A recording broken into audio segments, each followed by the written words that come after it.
I was working at a financial firm in New York City with a bunch of very smart people, and I had a brilliant boss I much admired. I went to my boss and told him I was going to start a company selling books on the internet.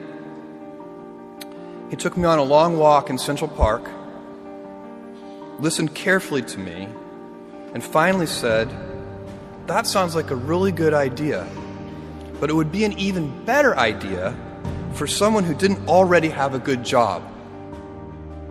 You can have a job, or you can have a career, or you can have a calling. And if you can somehow figure out how to have a calling, you have hit the jackpot, because that's the big deal. I met Jeff Bezos 25 years ago, and he told me, "Dave, I want you to invest in my company." "What are you doing?" "I'm going to start a bookstore in my garage." "Okay, and I'm going to put it online. People buy online, and I'm going to ship out of my garage.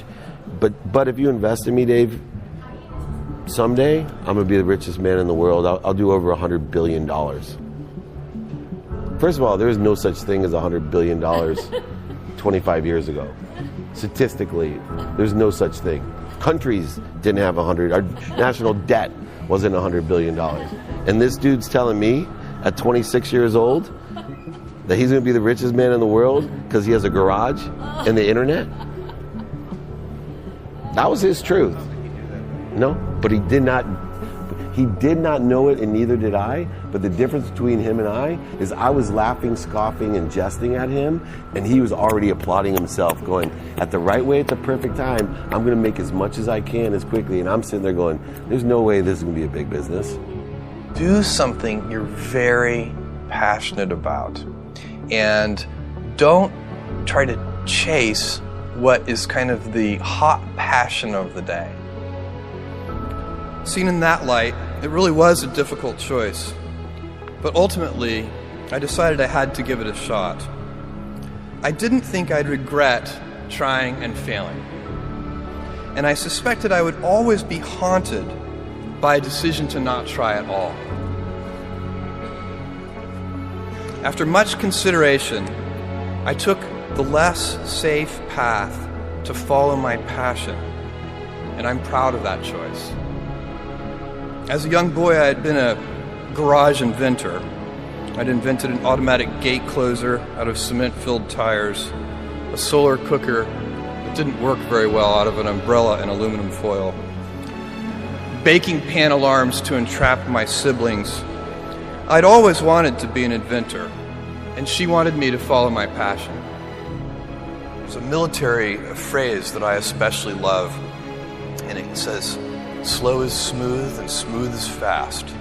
And I have seen that in every endeavor I've ever been in. That's the kind of thing that really allows you to make progress. You know, you get certain gifts in life and you want to take advantage of those, but I guess my advice on adversity and success would be to be proud not of your gifts, but of your hard work and your choices. So, you may be, the kinds of gifts you get in life, you might be really good at math. It might be really easy for you. That's a kind of gift.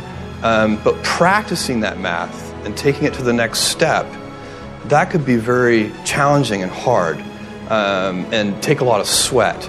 That's a choice. You can't really be proud of your gifts because they were given to you.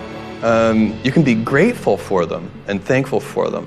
But your choices, you choose to work hard. You choose to do hard things. Those are choices that you can be proud of. You can choose. We all get to choose our life stories, and it's the choices that define us, not our gifts. Everybody in this room has many gifts. I have many gifts.